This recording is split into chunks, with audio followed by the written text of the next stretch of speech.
Les vraies voix Sud Radio, 17h-20h, Philippe David, Cécile de Ménibus.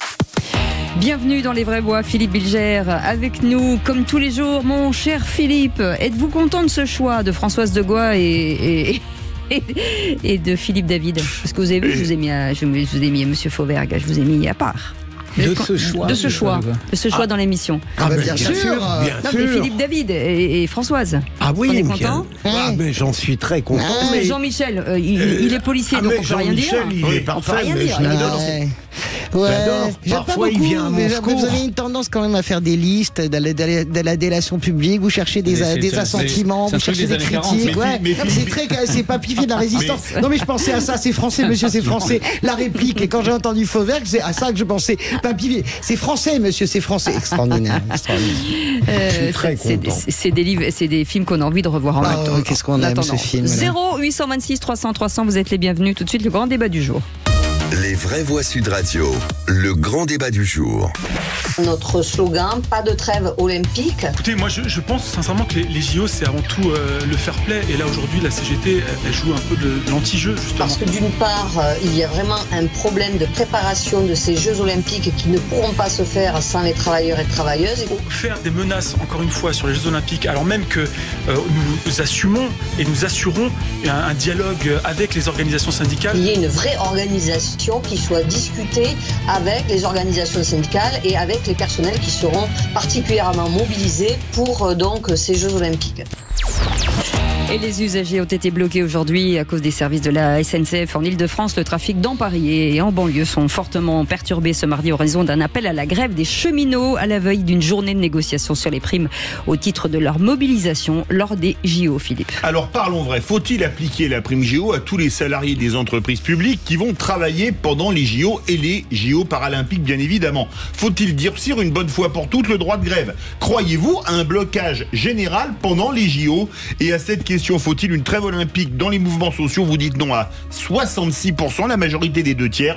Vous voulez réagir, le 0826 300 300. Et on accueille Xavier Brigaille qui est avec nous, militant Sudrail et agent de conduite en Ile-de-France. Merci d'avoir accepté notre invitation à Sud Radio. Philippe Bilger, une revendication qui, selon vous, est légitime? Bien, on avait déjà eu l'occasion d'aborder peu ou prou les mêmes problématiques dans les débats passionnants des vraies voix, et j'avais à chaque fois, pardon pour la répétition, souligné que on aurait pu espérer que face à la cause syndicale, quelle que soit sa demande, l'honneur fait au pays, on peut le dire, d'organiser les Jeux Olympiques aurait au moins atténué certaines revendications, voire les aurait mises en sommeil. Mais comme à chaque fois j'ai été contredit par les représentants syndicaux, je suis bien obligé de me dire, après tout, est-ce qu'il faut admettre que par réalisme, ils ont raison de profiter de cette période exceptionnelle pour réclamer des choses qu'ils n'auraient pas eues sans cette parenthèse qui sera peut-être magique, je l'espère pour la France.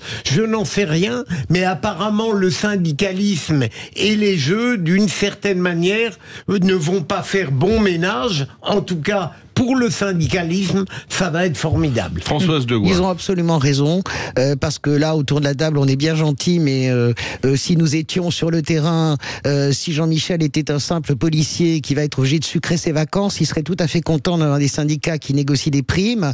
Si Philippe Bilger, vous étiez conducteur de bus et moi de tramway, eh bien, avec du matériel, vous prenez tous les transports en commun, du matériel qui est complètement dingue, je pense que les touristes qui arrivent ne savent même pas, par exemple, que la plupart des bus ne sont pas climatisés à Paris. Vous imaginez, vous êtes conducteur de bus, vous avez déjà des lignes surchargées, eh bien il est normal que vous négociez un surplus de travail. Il est normal que les policiers, je trouve même qu'elle est assez minable, la prime, sérieusement, 1500 €, c'est pas énorme. Je trouve normal que les conducteurs de bus je trouve normal que les gens qui participent au jeu. 1500 €, c'est pas écoutez, une petite somme. Oui, ça reste une somme Cécile, ils vont sucrer leurs vacances. Il y a plein de gens qui vont sucrer leurs vacances. Ils vont faire garder les mômes. Tout le monde n'a pas des grands-parents qui peuvent accueillir les petits-enfants. Honnêtement, je trouve que c'est normal. Bravo les syndicats et vous avez raison d'arracher tout ça. Voilà. Jean-Michel Fauvergue. Alors il y a ceux qui sont mobilisés à 90%, 80-90%, les policiers, les forces de l'ordre, etc. Et c'est normal qu'ils aient des primes là-dessus, parce qu'ils brûlent pas leurs vacances. Et puis il y a les autres. Il y a les autres qui ne sont pas mobilisés du tout, plus que d'habitude, ou alors un tout petit peu plus, et qui eux profitent aussi et surtout, parce qu'ils ont des positions de blocage importantes, qui profitent surtout de toutes les occasions, y compris de ces occasions-là. De quelles autres vous parlez? Les pilotes, ils vont travailler... Ils vont pas travailler pas plus qu'ils ne travaillent d'habitude. Ils n'ont pas le droit en matière de sécurité. Je suis d'accord avec vous, mais les rotations vont être plus courtes. Mais je vends pas de la salade. Laissez-le finir, François. Les médecins, Jean-Michel, les médecins qui vont travailler pour les Paralympiques. Jean-Michel répond. Bien sûr, à un certain moment, vous avez des gens qui travaillent plus que d'habitude. Cela, il y a que les policiers, bien sûr. C'est dingue de dire ça. Si, c'est ce que vous avez dit. Non, vous avez dit. Mais François, ça suffit. Jean-Michel, laissez-moi parler, on se croirait en 40. D'accord, on se croirait dans Papy et la résistance, je rappelle. Vous pensez, vous êtes choqué par les mouvements de grève. Vous voulez que Françoise de Gois devienne conductrice de tramway pour ne plus la voir couper la parole aux autres dans les vraies voies? Appelez-nous au 0826 300 300. Vous voulez que je la chambre un peu quand même. Vous avez raison. Allez, c'est un sujet important quand même. Allez, Xavier Bregaille, militant Sudrail et agent de conduite en Ile-de-France. Bon voilà, vous avez un espèce de petit panel du français moyen, si j'ai envie de dire. Voilà. C'est français ça, madame. C'est français, c'est les années 40. C'est une bonne blague aujourd'hui. Allez, plus sérieusement, pour qu'on comprenne bien, d'abord d'une part l'état d'esprit, mais surtout ce qui va se passer pendant ces JO et la quantité de travail, est-ce qu'elle va augmenter? Expliquez-nous pour qu'on comprenne bien, pardon. Oui, bien évidemment. Alors, ce qu'on a entendu avant, moi, ça me va plutôt. Il y en a un petit peu marre qu'on tape sur les syndicalistes ou les fonctionnaires. Là, on parle de personnes qui vont contribuer ou pas à la réussite des JO. Donc, ces JO, on sait qu'on les a en France et à Paris depuis 2017. Nous, ce qu'on aurait aimé, c'est par exemple notre entreprise, la SNCF, commence à discuter de ça pas 2 ou 3 mois avant, mais quelques années avant. On n'en serait peut-être pas là aujourd'hui, mais à la SNCF, on a cette culture-là, c'est d'attendre le pourrissement. Aujourd'hui, ce qui était sur la table à la SNCF... Il n'y a pas qu'à la SNCF, c'est un petit peu partout pareil. Oui, c'est vrai, même dans leurs entreprises privées. Ils sont pourris.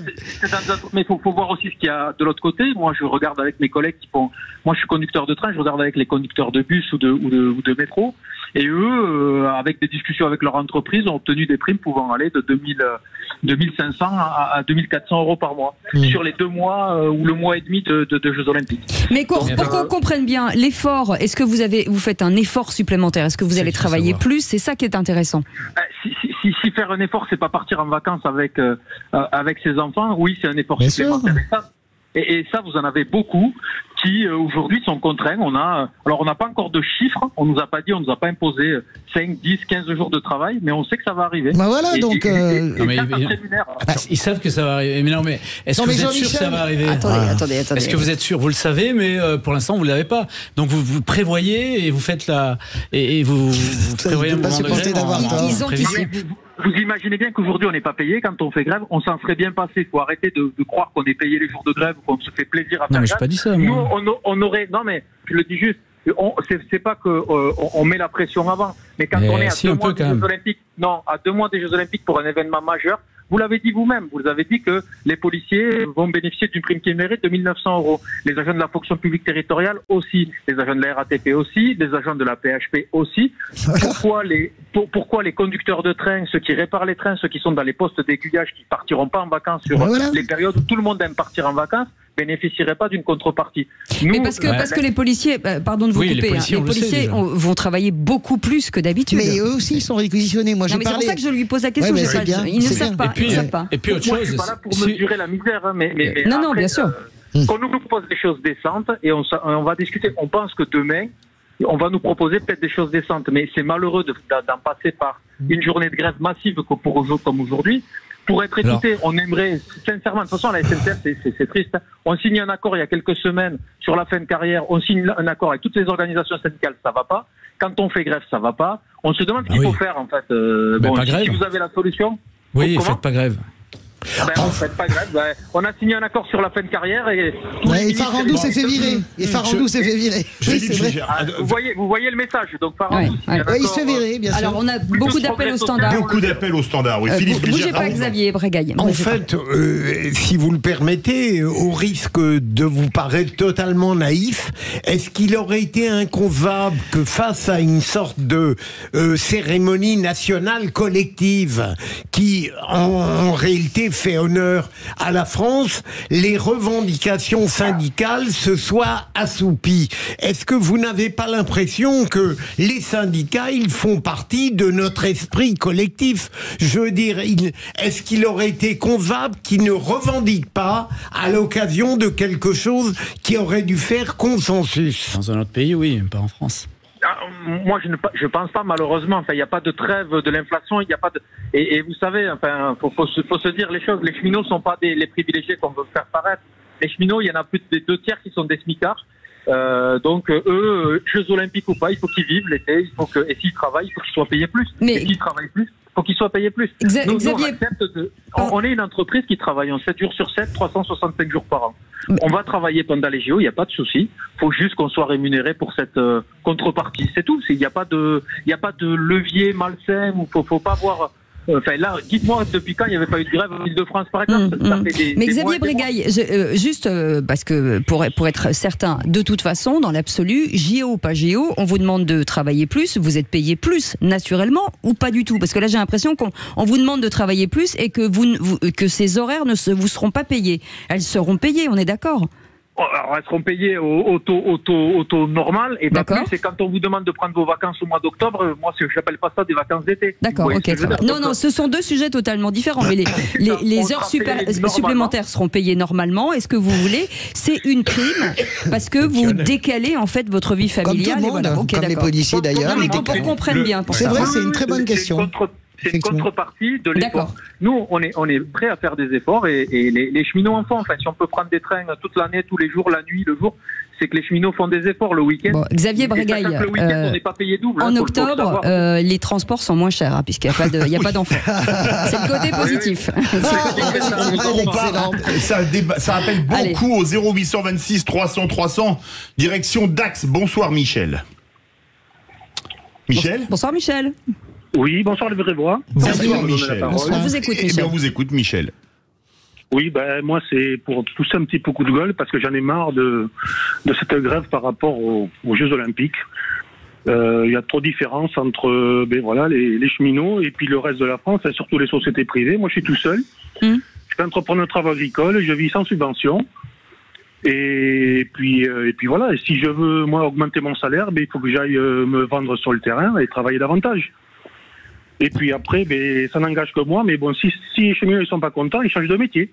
Moi, je me plains pas. J'ai choisi mon métier, je sais que je travaille avec la météo. Et ce mois-ci, je suis embêté par la météo parce que je peux pas travailler. Donc mon chiffre d'affaires, il en dépend. Et puis personne ne viendra me soutenir. Donc voilà.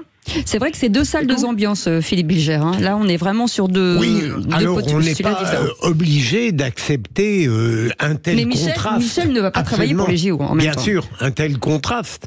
Mais moi, je vous rejoins, Cécile, dans la question que vous avez posée tout à l'heure. Il n'était pas inévitable qu'on demande des primes exceptionnelles, me semble-t-il. Mais il est facile de le dire quand soi-même, on vit dans un climat relativement somptuaire. C'est dans tous les pays, ça se passe comme ça. Même aux États-Unis, c'est le capitalisme absolu. Eh bien, pour Atlanta, quand il y a les Jeux Olympiques, c'est quasiment une règle. On sait très bien que c'est pour ça que je taquinais Jean-Michel tout à l'heure, parce que l'idée de dire qu'il y aurait que des gens qui travailleraient vraiment plus et pas les autres, qui serait un prétexte, parce que c'est exactement ça votre raisonnement, Jean-Michel. Je m'inscris complètement en faux. Mais je m'inscris en faux. Vous allez voir. Mais c'est exactement ce que vous avez dit. Vous allez voir comment vont ramer déjà le matériel roulant. Je veux pas être méchante avec vous, Xavier, mais enfin bon, les RER sont quand même dans un état à Paris qui sont proches de l'Ohio. Excusez-moi. De 1979. Non, mais enfin, c'est une honte en fait. Oui, mais c'est une honte aussi pour les usagers, Françoise. Mais j'allais le dire, parce que c'est une honte pour vous, tout le temps en train de. Et c'est leur problème finalement. C'est terrible en fait. cheminots, c'est que aujourd'hui ils sont, pardon hein, pour le mot, forcément, ils font subir tout ça aux usagers qui n'y sont plus rien, qui payent. Vous avez raison, ça, le souci, vous avez raison 100%, parce que c'est indigne. Combien de fois la répercussion, elle est colossale. La question, elle n'est pas là. La question, elle est de se demander si dans ce pays, on peut faire quelque chose d'exceptionnel sans que y ait un chantage permanent des uns et des autres et qu'ils en profitent pour avoir des primes, pour augmenter leur salaire. Il n'y a pas eu ça. À chaque fois. Sur la Coupe du Monde, il n'y a pas eu ça. Sur la Coupe du Monde de Galles, il y avait eu des grèves. À chaque moment. Notamment le SNPL, les pilotes de ligne. Les amis, un petit mot d'Elsa qui est avec nous. Elsa voulait réagir. Pardon Elsa, parce que on est assez nombreux aujourd'hui. Votre réaction, Elsa? En fait, j'allais poser la même question que vous aviez posée par rapport aux horaires, parce qu'en fait, normalement, un employé, les horaires sup, elles sont payés. Donc là, le débat, il ne devrait même pas y avoir de débat. Et sur les vacances, je pense pas. Si je me trompe, dites-moi, hein, mais je pense pas que sur les vacances d'été, on ait réquisitionné tous les salariés de la SNCF. Donc je pense que une ou 2 semaines, je pense que les salariés de la SNCF peuvent, sur les 2 mois d'été, juillet, août, s'ils veulent partir avec leurs enfants en vacances, peuvent, je pense, trouver 1 à 2 semaines de vacances si vraiment, pour eux, c'est indispensable d'être l'été avec leurs enfants. Mais ça s'entend aussi. Parce qu'en fait, dans les entreprises privées, parfois, on nous impose aussi nos vacances et on ne demande pas une prime ou...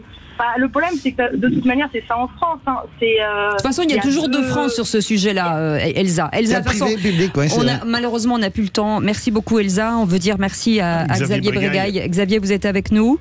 Est-ce que vous êtes... Merci 1000 fois, Xavier Bregaille, d'avoir été avec nous, militant Sudrail et agent de conduite en Île-de-France. Et puis, vous nous tenez informés de la suite? Allô, Xavier? Oui. La suite, on verra demain. Bon, c'est des JO qui vont drainer des milliards. Il n'y a pas de chantage ou quoi que ce soit, mais au bout d'un moment, c'est pas nos JO. Moi, j'ai pas les moyens de me payer une place pour les JO. Par contre, on me demande de travailler et tout travailleur dans ce pays a le droit de revendiquer. Il n'y a pas de trêve pendant les JO. Merci beaucoup en tout cas de votre témoignage. Merci beaucoup d'avoir été avec nous. Elsa, on vous garde. On va jouer au qui c'est qui l'a dit. Et puis on verra. On joue à qui perd gagne peut-être. Je sais pas. On verra. Allez, tout de suite.